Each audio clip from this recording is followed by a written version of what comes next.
Arratsaldeon eta ongi etorri bertan berri albistegira. Gaur urtarriaren 27 da osteguna, hauek dira Iruñerriak eta Nafarroak utzitako albiste nagusienak. Arostegiaren aurkako mobilizazioetan parte hartu zuten 6 lagun deklaratzera joan dira gaur goizean. Jose Manuel Uruñuela Anso Sara Pinaren senarrak hilketa aitortu du eta epaileak behin-behineko espetxeratze komunikatu eta fidantzarik gabekoa ezarri dio. Asteartean emakume bat autoan lanera zijoanean ustez bere bikoteak tirokatu dio.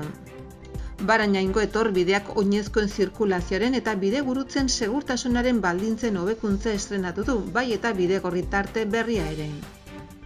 Kanpo ekintzak Nafarroko etorkinen eta haien familien itzulera bultzatzeko 2022ko laguntzen deialdia egin du. Urrezko binakako aizkolari txapelketako 22. edizioko 4. eta azken sailkapen jardunaldia izanen dute larunbat eguerdian Leitzan. 1480 COVID positibo berri erregistratu dira asteazkenean Nafarroan. Nafarroko gobernuak Nafarroko Justizia Auzitegi Nagusiari eskatu dio koronavirusaren aurkako prebentzio neurriak luzatzeko. Nafarroko gobernuak osasun eta gizarte arloak lotzeko hitzarmen bereziak arautu ditu.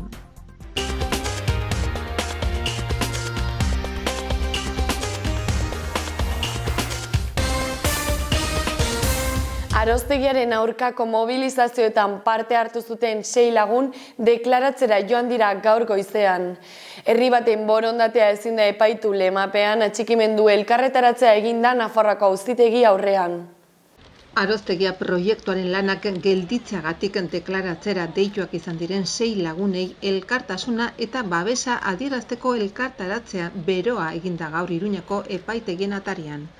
Lekarozen egin nahi duten urbanizazio turismo proiektu honek oposizio handia du baztanen. Deklaratu ondoren adierazpenak eskaini dituzte. Gaur Iruñera etorri gara, 6 baztandar, epaiaren aurrean deklaratzera behartuta, gure lurra eta gure bizimodua defenditzeagatik. Gaur epaitegi honetan zigortu nahi dena ez da guk 6ak egin duguna edo egin ez duguna.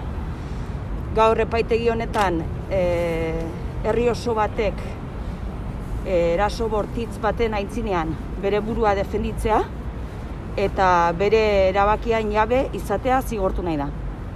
Azkenean herri bezala egin dena, historikoki egin duguna izan da. Hau da, batzarretan erabakiak hartu eta auzolanaren bitartez erabaki horiek burura eraman. Eta hori da kriminalizatu nahi dena. Kriminalizatu nahi da herrien buru jabetza eta kriminalizatu nahi da herri honek bizirauteko duen gogoa. Horren aintzinean, helarazi nahi dugun mezua da hemen mendez mende.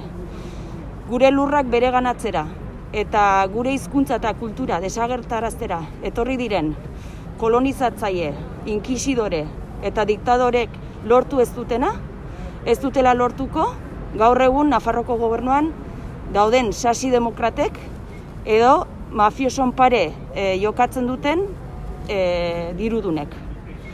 Herri honek duintasunarekin segituko duela zutik eta bizirik gu 6ak erori edo ez erori edo guri ditugun lausos kendu edo ez. Eta hori da gaur helarazi nahi dugun mezua bertzen artean. Hemen gertatzen dena da azken finean duela urte batzuk Nafarroako gobernuak gusirik baztango jendarteak egin zuen oposizioa proiektu honi, erabaki zuela PESIS figura administratiboaren erabilera gaizto bat egitea, gure eskumenak, gure lurrei buruz dugun eskubideen eskumenak, guri kentzeko helburu hutsarekin. Hortako gaiztoa izan da, ez delako ez interes orokorrekoa, ez eta udalez gaindikoa. Eta urteak pasatzen dire, eta Nafarroako gobernuak erantzukizun politiko horri erreparatu beharrean egin duena da deus. Urteak pasatzen dira eta hemen PESISa ez da deus ezten. Eta bitartean deitzen dakute herritarrei behin eta berriz epaitegietarat deklaratzerat, eta honek badu konponbide politiko bat.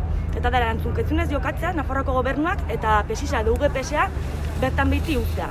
Eta horrak itzen dire arazoak gure ustez.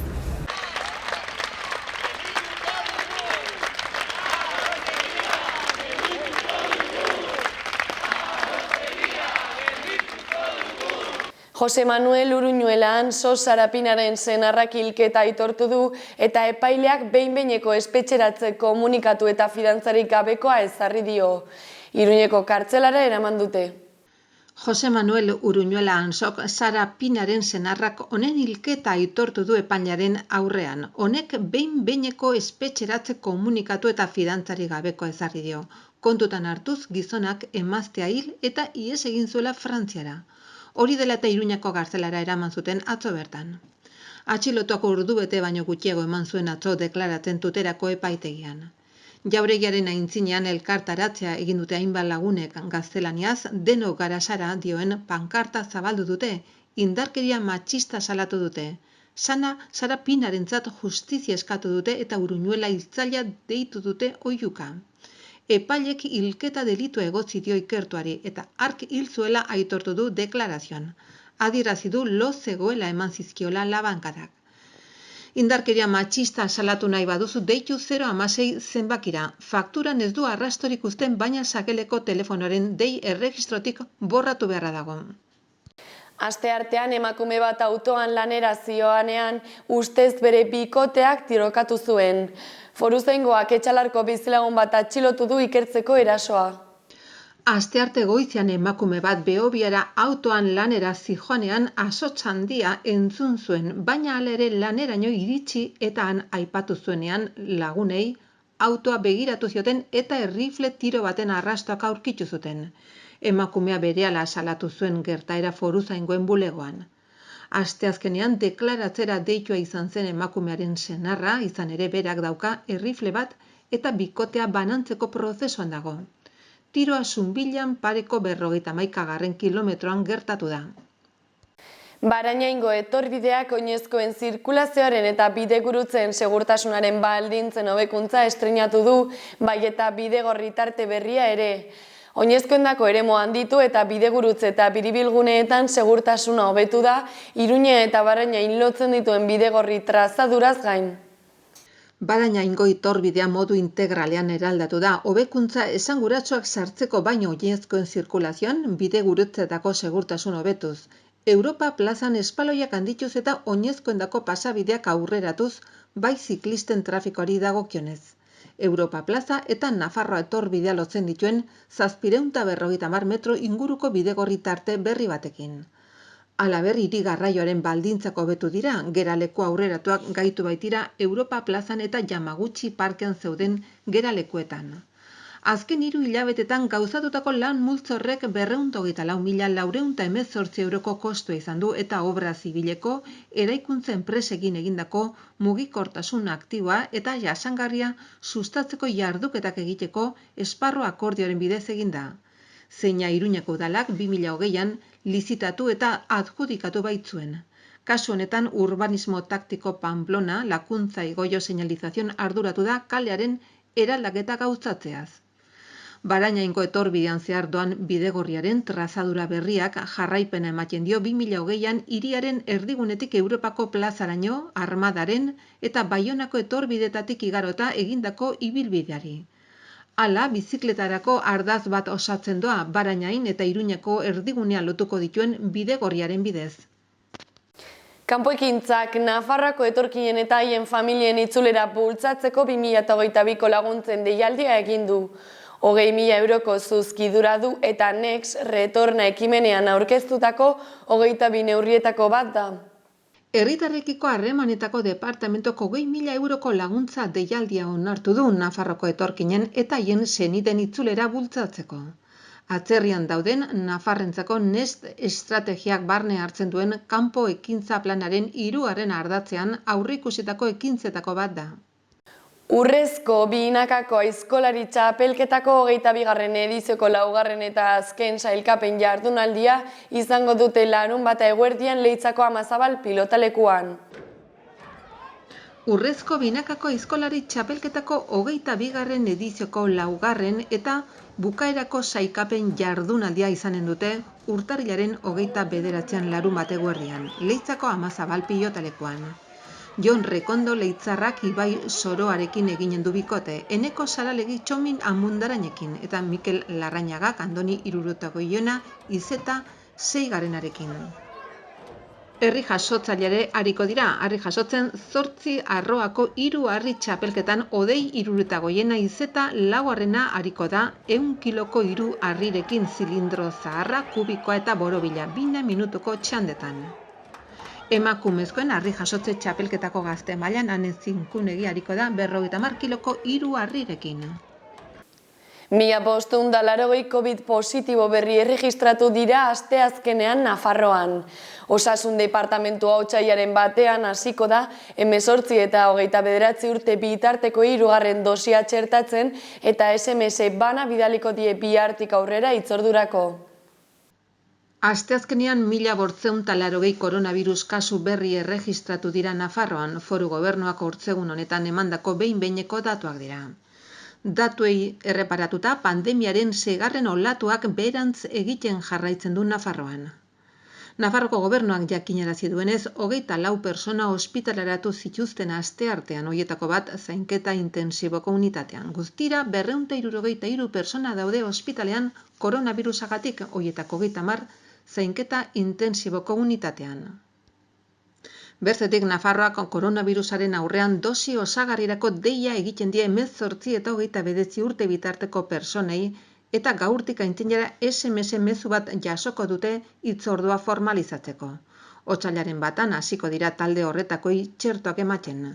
Talde honetako xede populazioa 59.000 personakoa da, baina kontuan hartuz azken txertotik edo infekzio pasatu zenetik 150 egun baino gehiago igaro behar dutela, hasierako xede taldea 30.000 bat osatuko litzateke. Osasun publikoaren arabera, txertori gabe intzidentzia eta heriotzak bikoiztu egingo lirateke eta erietxeratuak 2 aldiz eta erdiz biderkatuko lirateke. Nafarroako gobernuak Nafarroako justizia auzitegi nagusiari eskatuko dio COVID-19 aurkako prebentzio neurriak luzatzeko.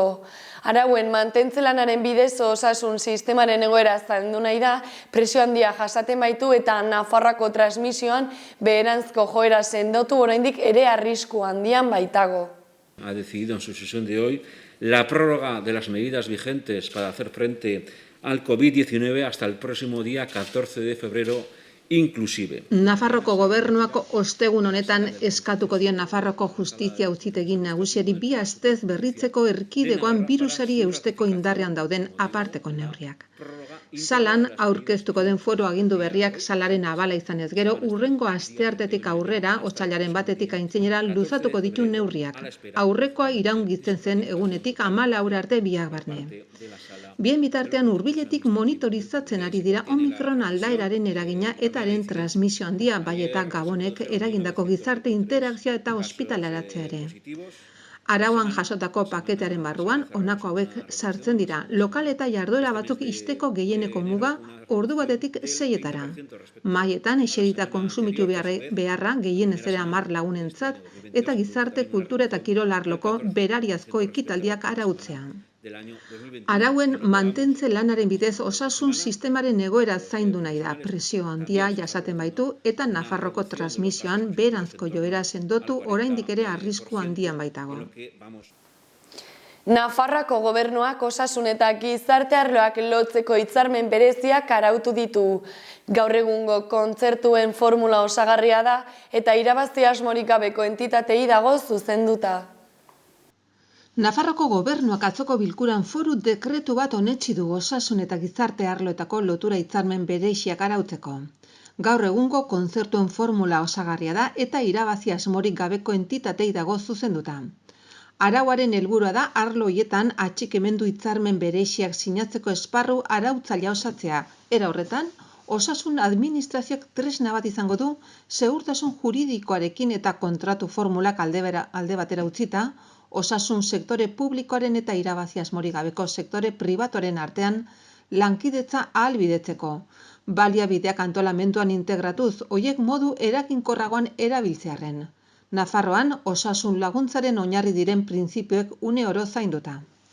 Atxikimendu hitzarmen berezi horiek sinatzeko baldintzen artean honako hauek nabarmentzen dira.